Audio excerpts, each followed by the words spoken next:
Hello, my name is Vladimir and I'm gonna show you how to make a new project in Adobe Premiere Pro and how to set it properly. So, start the software.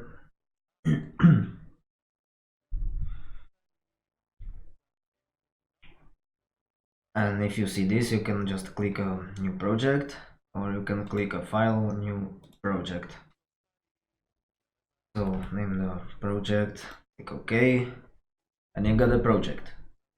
Now, if you want new sequence, just click file, new sequence. You can import the videos straight here, but it can change your composition settings to something you don't want to. So it's better to do it manually like this. I usually click XDecam and Full HD 25 frames.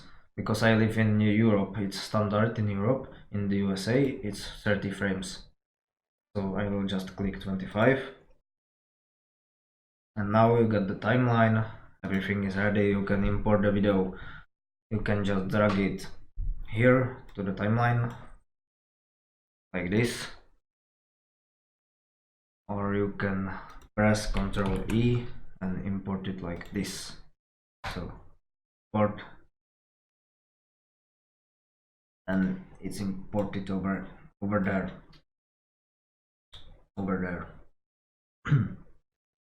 So you can just drag it to the timeline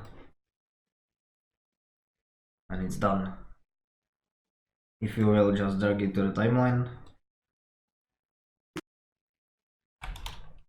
if I remove everything, also the videos from here,